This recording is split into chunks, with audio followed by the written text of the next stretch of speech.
Hey guys, my name is Lucas and today I'm going to give you 6 tips on becoming more self-aware. So first let's clear the question, what is self-awareness and why do I even need it?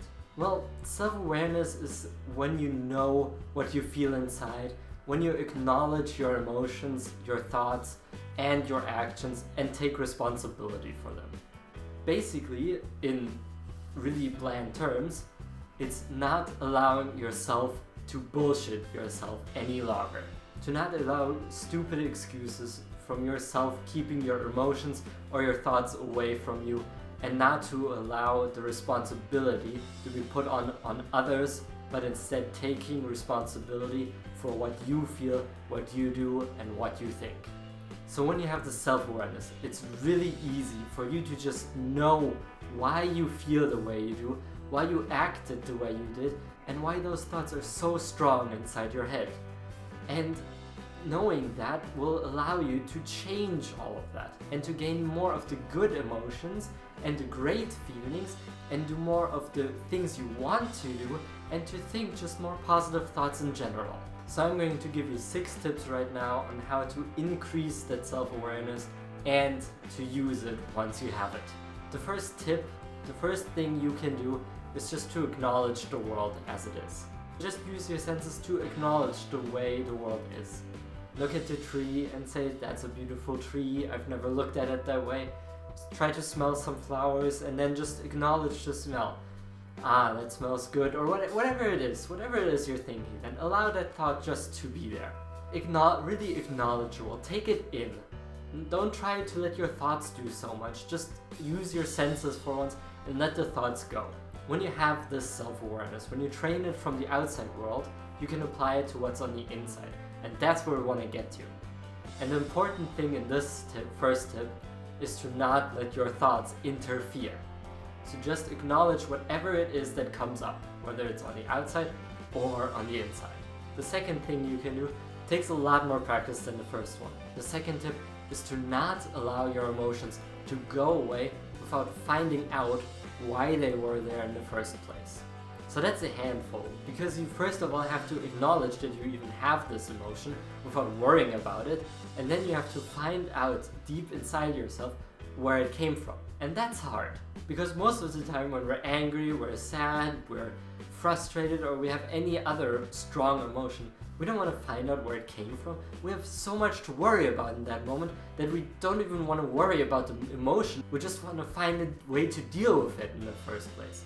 And once it's dealt with, it's already gone, and then we can't look at where it came from. You really have to try to control yourself. Not in the way that you control your emotion, but your thoughts. When you're feeling sad or angry or even happy or totally in love, just let that emotion sit and think to yourself, why am I feeling the way I'm feeling right now? Where is this feeling coming from?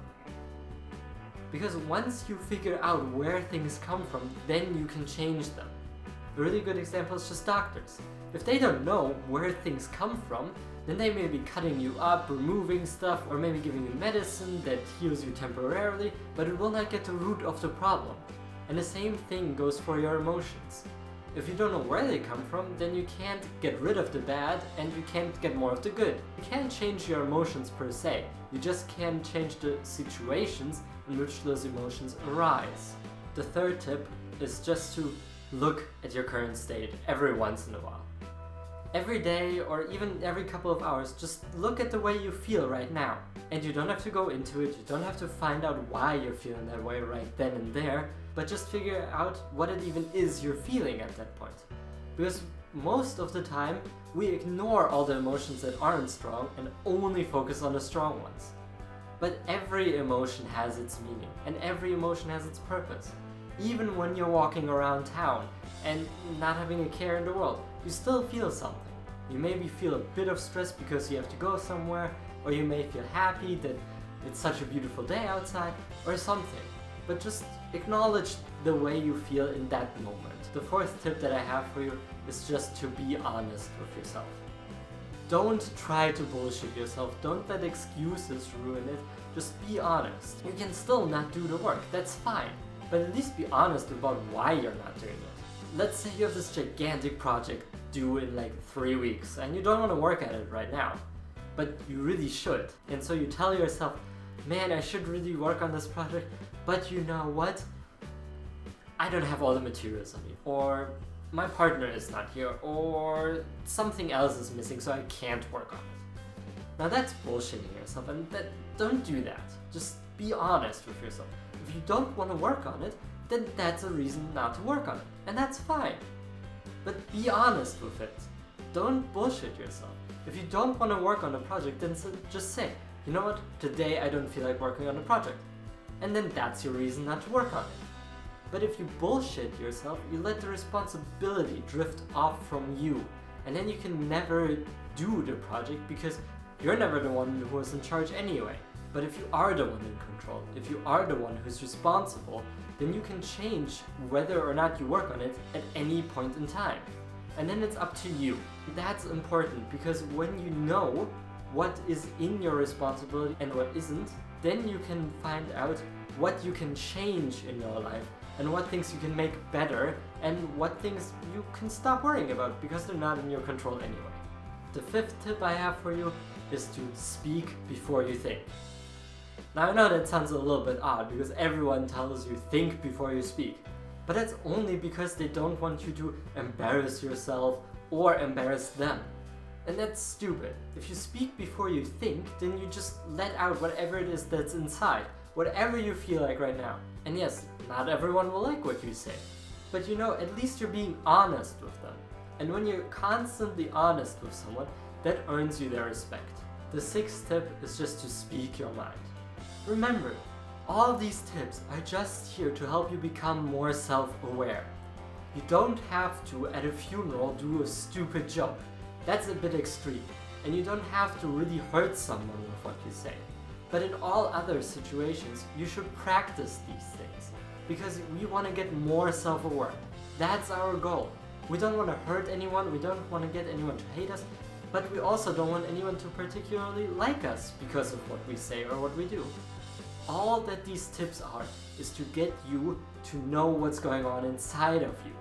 Of course, you have to find a balance. You can't go one way and just say everything, blurt out everything whenever you feel like it. That doesn't work in this world. You just can't do that. But you can do more than you're doing right now. And that's what I'm encouraging you to do. My challenge for you is to try this out as much as you can. Don't do it if it's harming others or your relationship between them. That's not good, and that's not the purpose of these tips. The purpose is to become more self-aware. And you can do that the best by allowing yourself to make a fool of yourself. To just say, you know what? I don't care what others think of me at this point. I want to know what's going on inside of me, and for that I can let others make fun of me. That's fine. That actually helps a whole lot, because then you're embarrassed, and then that's another emotion you can think about. Just remember that your goal with all of these tips is to get more self-aware.